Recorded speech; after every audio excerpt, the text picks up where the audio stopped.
ते हनुमान छुड़ावे, मन क्रम बचन ध्यान जो लावे।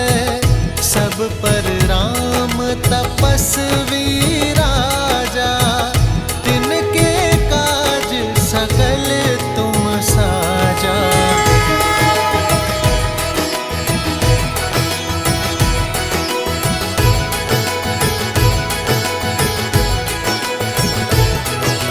बालकों,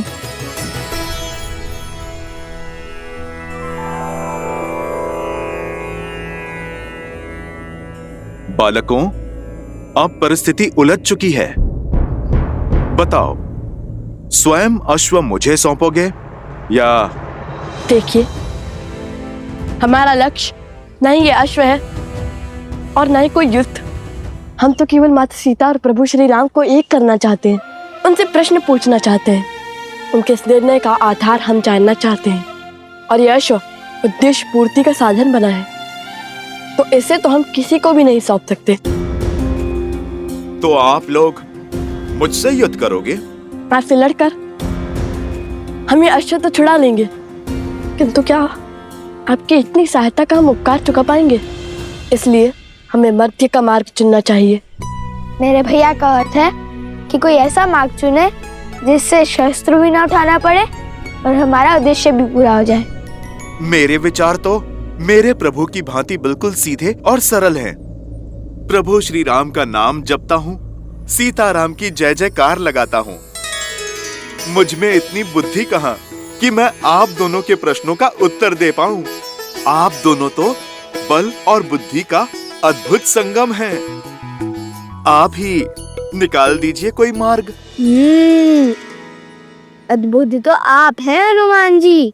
अंततः सिद्ध कर ही दिया ना कि बल बुद्धि के दाता आप ही हैं। बड़ी ही चतुराई से स्वयं को हमारे प्रश्नों की तकलीफ से बचा लिया, तो सोचना पड़ेगा।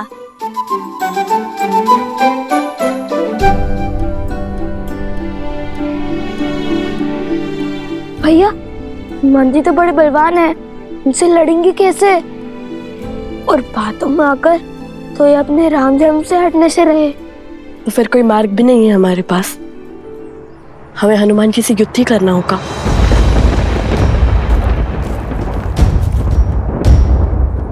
तो आप लोग कहिए, क्या विचार विमर्श हुआ?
प्रभु राम की सेवा हो या फिर माता सीता की सेवा, वो दोनों एक ही तो हैं मेरे लिए।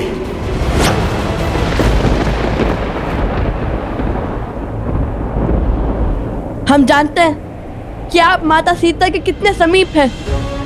अपना पुत्र माना है उन्होंने आपको, किंतु उनकी सुचिता के लिए, उनके सम्मान के लिए हमें आपसे युद्ध करना ही होगा।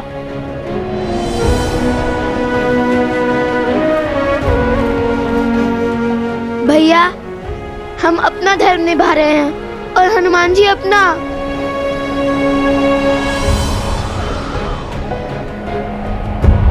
संसार हर क्षण हमारे सामने एक नई चुनौती लेकर आता है, और उस समय धर्म के लिए, कर्म के लिए जो कार्य हमें करने पड़ते हैं वो कठिन अवश्य होते हैं, किंतु अनिवार्य होते हैं। धर्म की डगर सरल नहीं होती पुत्रों, इसलिए अपना धर्म निभाते समय ना ही आंखों में आंसू लाना और ना ही आंखें नीची करना।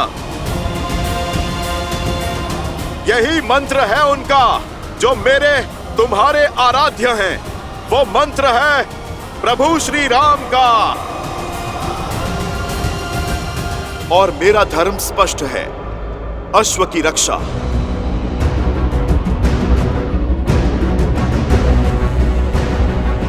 भैया, हनुमान जी सत्य कह रहे हैं। हमें अपनी प्रतिज्ञा निभानी होगी, चाहे मन कितने भी दुख से क्यों ना भरे हों।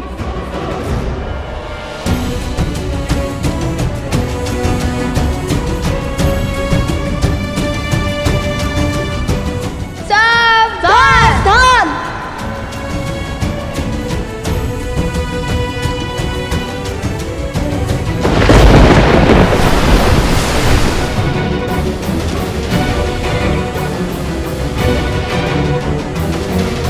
आगे बढ़ो बालकों। आपके ये बाण मेरा नाश नहीं बल्कि धर्म का प्रकाश सिद्ध करेंगे।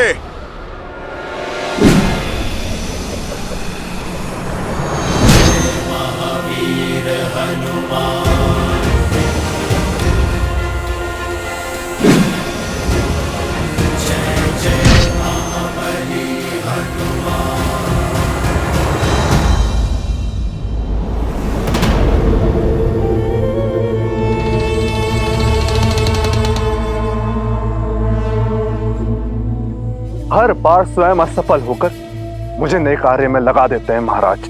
अब पुनः इस विशाल वन में उस अश्व को खोजना होगा। क्या भाग्य पाया है बाणासुर।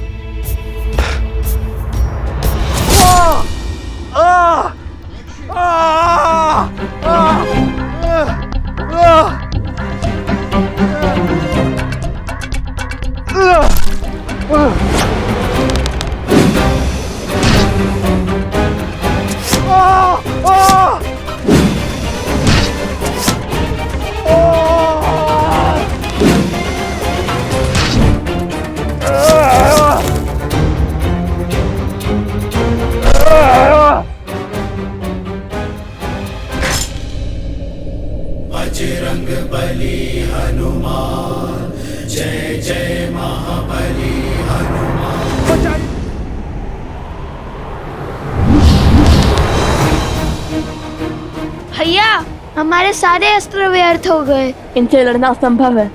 इसलिए तो बार बार पूछ रहा था, इनसे लड़ेंगे कैसे?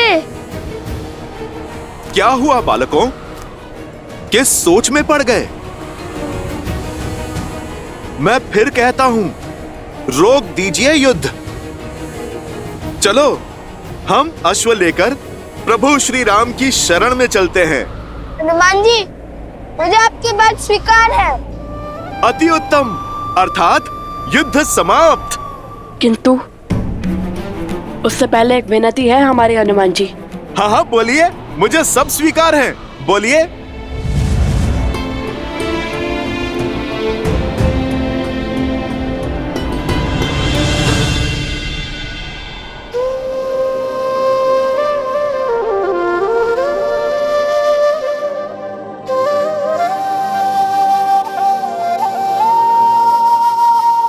सुनो हनुमत श्री राम दुलारे, तुम किए काज प्रभु के सारे। फिर क्यों बने इस काम में बाधा, राम सिया हित जिसमें साधा। मिलन सिया श्री राम कराने, हम निकले उन्हें एक बनाने। बैठे अवध आसन सिया राम, राम सिया राम, सिया राम, सिया राम, राम सिया राम, सिया राम, सिया राम, राम सिया राम।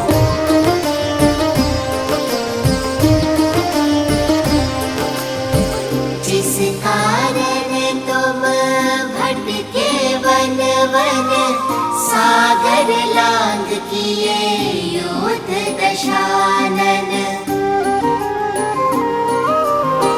जिनका मिलन ही है चीर दिखाया, जिनके बिना संसार है माया, उनका मिलन ही लक्ष्य है अनुपम। बन के सहायक कर दो समर्पण, ये ही सच्चा राम का काम। राम सिया राम सिया राम सिया राम, राम सिया राम सिया राम सिया राम सिया राम, राम सिया राम सिया राम सिया राम।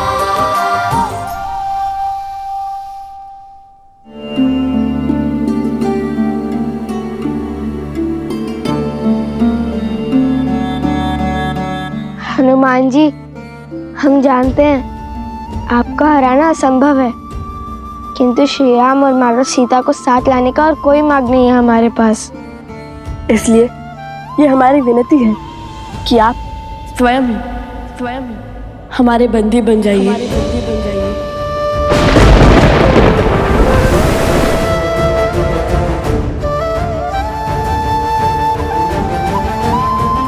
बालकों, तुम दोनों ने सिद्ध कर दिया कि बल के साथ ज्ञान और विनम्रता हो तो सब कुछ संभव है।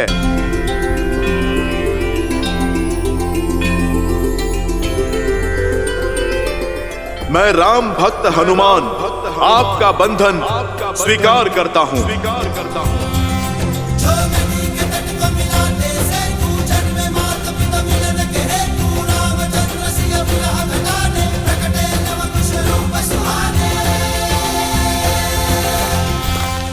क्षमा कीजिए हनुमान जी। क्षमा? हाँ, क्योंकि आप केवल माता सीता और प्रभु श्री राम के ही नहीं, अपितु इन लवकुश को भी प्राणों से प्रिय है, और किसी प्रियजन को बंदी बनाने से बड़ा और कोई आघात नहीं।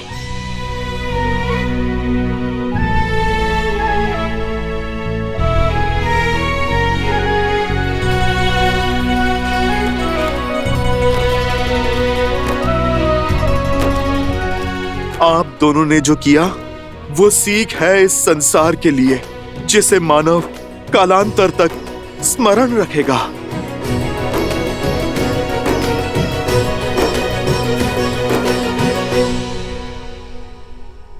जय श्री राम।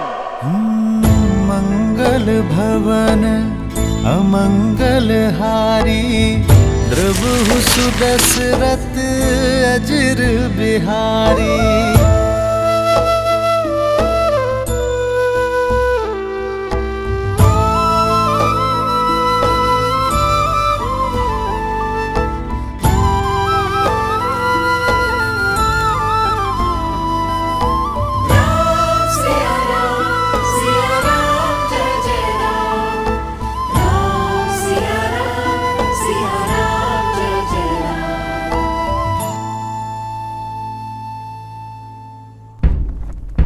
ये नाद, चलो चलो।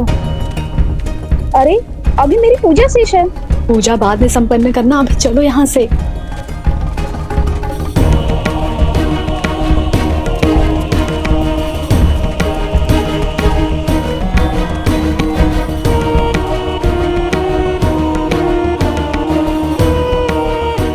ये अकस्मात सब चले क्यों गए? सुनो सुनो सुनो, एकादशी के पर्व पर महाराज धन्यमाली देवी त्रिपुरा सुंदरी के दर्शन करने पधार रहे हैं। माता से अपनी राज्य की कुशलता का आशीर्वाद मांगने पधार रहे हैं। महाराज धन्यवाली की, महाराज धन्यवाली की।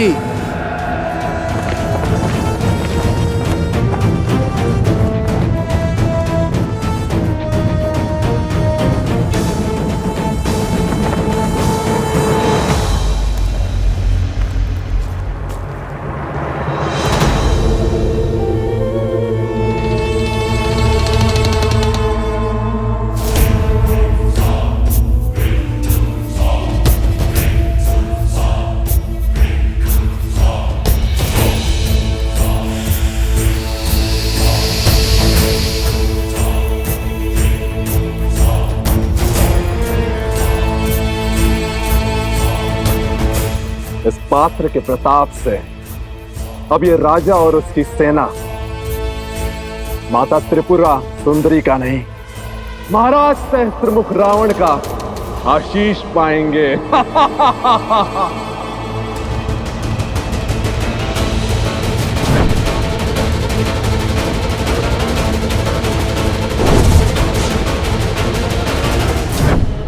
सेनापति,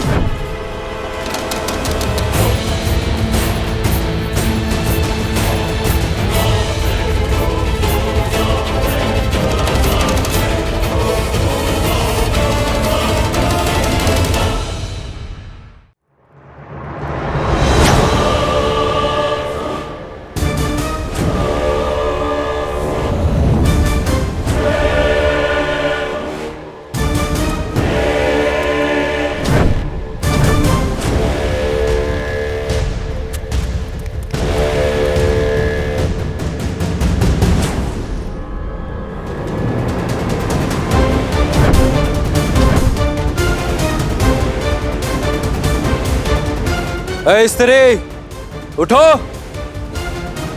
हमारे महाराज देवी की पूजा के लिए पधार रहे हैं। इस समय कोई साधारण व्यक्ति इस प्रांगण में नहीं बैठ सकता।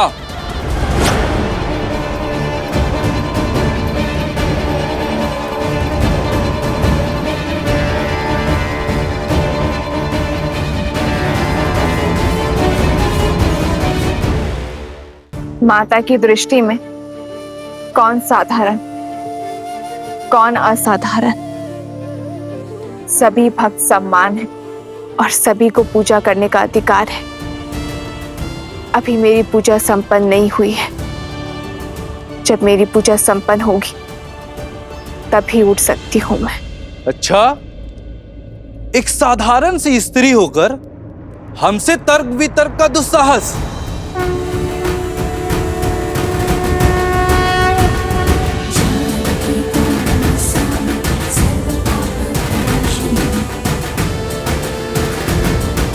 साधारण कहाँ हूं मैं?